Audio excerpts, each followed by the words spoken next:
ನಮ್ಮೊಡನೆ ಸಂಧಿಯನ್ನು ಬಯಸಿದೆ ಆದರೆ ಅದು ರಣರಂಗ ಸಂಗ್ರಾಮಕ್ಕೆ ಬೇಕಾದ ಸಲಕರಣೆಯನ್ನು ಅಣಿ ಮಾಡಿಕೊ. ಕೆಟ್ಟ ಪಾಂಡವರಿಗೆ ಒಂದು ಊರಲ್ಲ, ಒಂದು ಕೋವಿಯ ಪಾದ ಬಿಡುವಷ್ಟು ಸ್ಥಳದಲ್ಲಿ ಮುಳ್ಳ ಮುರಿಯುವಷ್ಟು ಸ್ಥಳವನ್ನು ಕೊಡುತ್ತೀರ.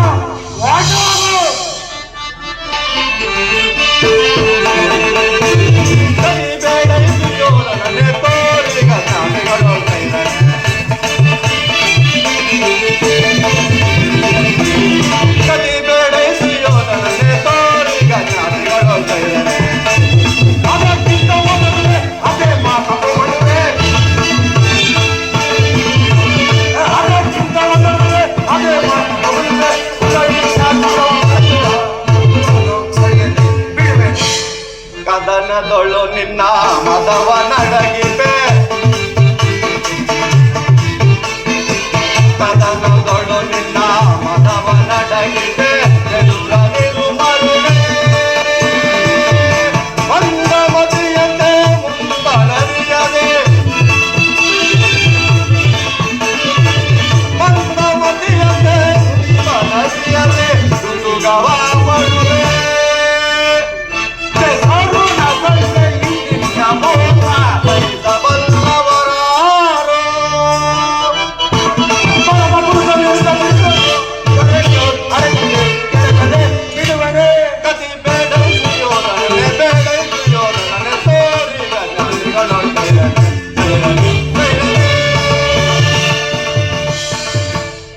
ಕಡೆಗೂ ನನ್ನ ಮಾತನ್ನು ನಿರಾಕರಿಸಿಬಿಟ್ಟೆಯಾ ಗುರುಕುಲ ಕಲಂಕ ಸ್ವರೂಪಿ?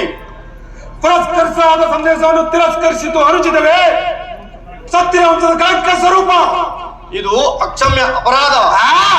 ಅಪರಾಧ, ಅಪರಾಧಕ್ಕೆ ಶಿಕ್ಷೆ ಅದನ್ನು ತಾವೇ ನಿರ್ಣಯಿಸಬೇಕು. ಅದನ್ನು ಯಾರು ನಿರ್ಣಯಿಸಬೇಕಾಗಿಲ್ಲ, ನಾನು ಆಗಲೇ ನಿರ್ಣಯಿಸಿ ಸಲಹೆಯನ್ನು ಕೊಟ್ಟಿದ್ದೇನೆ. ಯಾರಿಗೆ? ಮತ್ತಿನ್ಯಾರಿಗೆ? ಗುರುಕುಲ ಸಾರ್ವಭೌಮನಿಗೆ. ಏನೆಂದು? ಅದನ್ನು ನನ್ನ ಬಾಯಿಂದ ಕೇಳುವುದಕ್ಕಿಂತ ಮೊದಲು ಸಾರ್ವಭೌಮ ನಿನ್ನನ್ನು ಉಚಿತ ರೀತಿಯಲ್ಲಿ ಬೀಳ್ಕೊಡಬೇಕೆಂದು ನಮ್ಮ ಮಾವನವರು ಮುಖ್ಯ ಸಲಹೆಯನ್ನು ಕೊಟ್ಟಿದ್ದಾರೆ. ಓಹೋ, ಶಕುನಿ ಮಾವನವರ ಸಲಹೆಯಿಂದ ಮೇಲೆ ಅದ್ಭುತವಾಗಿಯೇ ಇರಬೇಕು. ಗುರುಕುಲ ಸಾರ್ವಭೌಮ